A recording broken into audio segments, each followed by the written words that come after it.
Gawa tayo ng smoothie.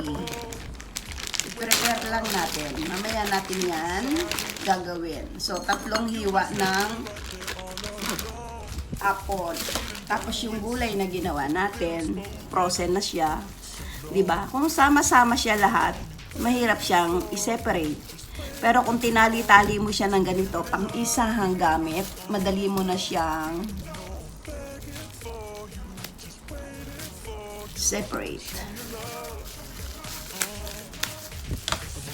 Ayun lang guys. Pakadali, diba? So, meron ka ng isang baso. Hindi ko na siya lalagyan ng pineapple. Yan lang yung aking smoothie.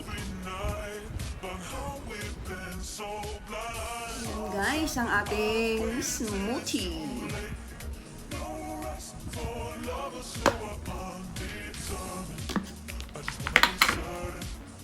Okay guys, ang ating smoothie, napakadali nang gawin at napaka-healthy pa.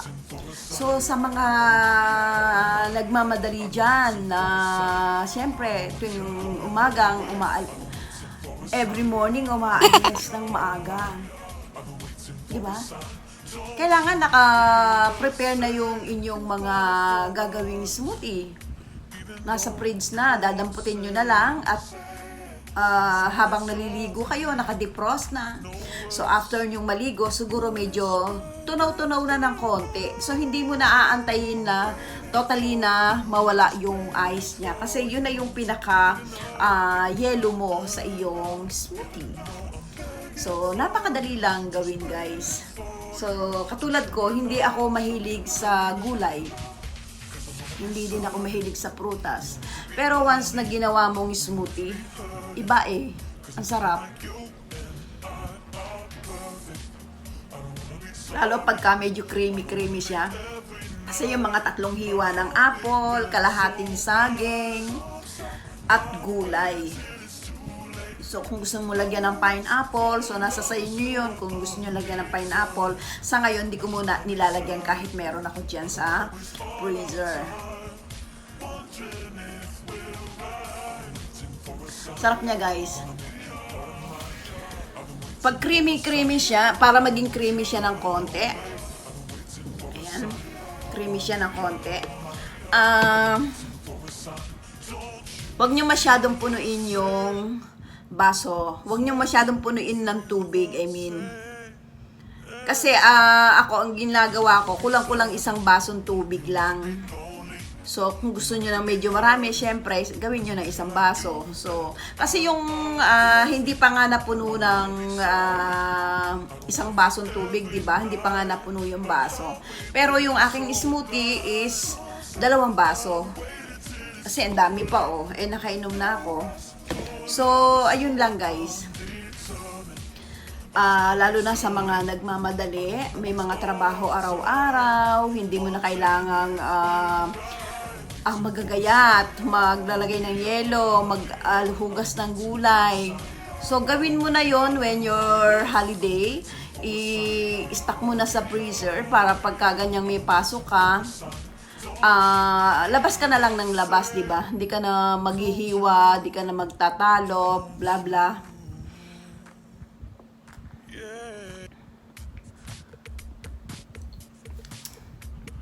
Pag gusto nating gawin, maraming paraan. Pag ayaw mong gawin, tinatamad ka, maraming dahilan. Kasi tinatamad ka, kesyo, ang dami kong ginagawa. Naglilinis ako, naglalaba, nagluluto, 'di ba? Ito namang smoothie, pwede mo namang ilagay sa freezer yung mga ingredients niya yung mga sangkap niya. Pero pag nagawa mo na siya ng smoothie, guys, hindi, pag sobrang tamad ka talaga, gagawin mo smoothie, lalagay mo sa freezer, hindi po pwede. After mo nagawa ng smoothie, ganito, smoothie na siya, kailangan mo na siyang inumin. Otherwise, bababa lahat yung mga tapos iba na yung texture niya, iba na yung lasa. So, mas mainam na after mong na-blend, inumin mo na agad. Saka nga pala guys, sa blender, di naman kailangan mamahaling blender. Meron nga nabibili yung maliit lang. Minsan nga, kapag after mo na shake, pwede mong bitbitin yun, di ba? Merong maliit lang na pang isang inuman lang talaga. Bili lang kayo nun. Murahin, hindi naman kailangan mamahalin. Ito lang kasi nabili ko noon. Medyo mahal siya ng konti kasi may tatak to Kenwood. Kaya nakita nyo naman guys, ilang taon na yan. Nag-iba na yung kulay. Ayan Kenwood siya. Maganda pa rin siya pero naglo-lost red na siya. So, ginagamit ko lang yan pang smoothie. So, ayun lang. Kahit masira na yan, okay lang. Kasi, napakatagal ko naman na siyang ginamit. So, kung ilang taon na. Kung siguro may 5 taon na to, diba? Kakainom ko ng smoothie. Tsaka nagagamit dito pang blend ng like sibuyas, kamates, kapag magluluto ka, matamad kang magagayat, gusto mo tunaw agad. Katulad nung, depende, katulad nung ginawa ko ng momo and Nepalese style. Meron din ako dyan sa vlog. Gumawa ako ng momo Nepalese style. Binlend ko siya dito, yung mga ingredients niya. Kasi kailangan para siya maging creamy. Parang ketchup ang nilabasan. Yun. So, kailangan ko rin siyang, yan, ginagamit ko din siya sa pagbiblend ng mga ganon. Ayun lang.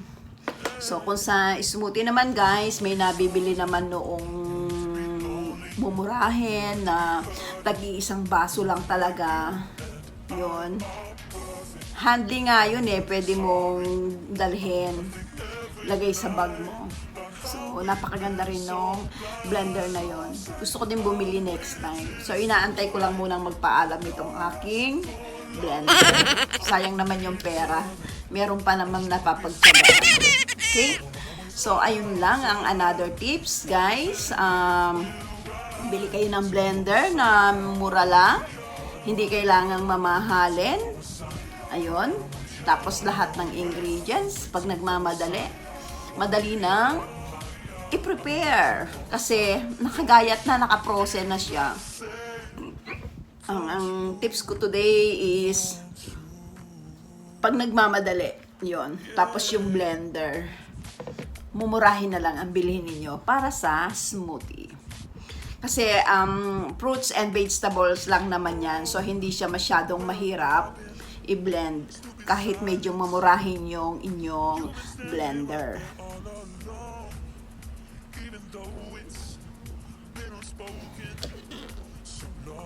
Diba guys?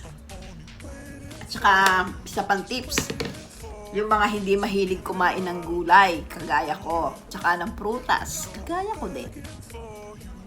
I-try nyo lang pong i-gawing smoothie. Magugustuhan nyo yung taste. Kasi ako, kahit araw-araw ako mag-smoothie, hindi ako nagsasawa Kasi ang hirap, lalo na sa may mga kulang na sa ngipin, kagaya ko. Ang hirap ngumuya-nguya ng prutas, di ba? Yung saging nga, tagal ko bago manguya Malambot na yon. Ano pa yung mansanas? O di ba? So, kailangan talagang i-blend. So, yung gulay, kailangan mo rin siyempre i-blend. Di naman ako mahilig magluto ng gulay. Pwede ako magluto ng gulay, lalagay ko sa mga nilaga o sinigang, ayan. Tapos hindi ko pa masyadong kakainin yung gulay na yon, yung soup lang. So, ganun ang aking style. Pero once na inilagay sa smoothie, hindi ko alam ba't gustong-gusto ko. Hindi ko naman pwedeng kainin yung hilaw na gulay, nguya-nguya na parang kambing. Ayoko naman ng ganun. So, okay na yung ganito guys, smoothie. So, di ba? Habang nagdadaldal ako, yung bumababa yung mga niya, yung tawag sa atin sapal, bumababa na siya. So, natitira na yung sa ibabaw yung pinaka tubig niya. So, kailangan talaga guys, after mo siyang na-blend, inumin mo agad.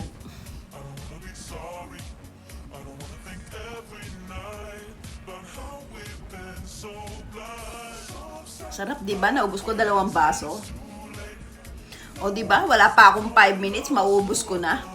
Hindi katwiran yung, ang dami kong ginagawa. Naglalaba, naglilinis bago umalis, nagluluto. Yun. 5 minutes lang naman to eh. Para sa health ninyo, hindi nyo pa pag-aksayahan ng minuto. Nakakapag-text nga kayo eh, ng kung ilang oras eh. Manong unahin yung health. Ayan ah, nangaral na si Lola ha. Sa bagay, ako naman, hindi naman ako yung, sakto lang sa akin yung katawan ko eh. Hindi naman yung mataba, hindi naman yung payat. So, okay na to sa akin. Basta, ang mahalaga ay healthy. Since nagkaroon ako ng hypertension, nag-search na ako guys kung paano mapangalagaan ang health natin. So, itong smoothie ay isa sa magandang solusyon, lalo na sa may mga hypertension. So, napakaganda ng smoothie. Nakakababa talaga siya ng blood pressure. So, ayun lang guys for now. And sana nabigyan ko kayo ng tips. At sana paki-subscribe nyo na rin ang aking channel para lagi kayong updated. I-click mo yung notification bell. And thanks for watching. Bye guys! Deep in the shadows, I know it's hard to put one foot in front of the other. So far as the echo, where do we start? You can learn to discover.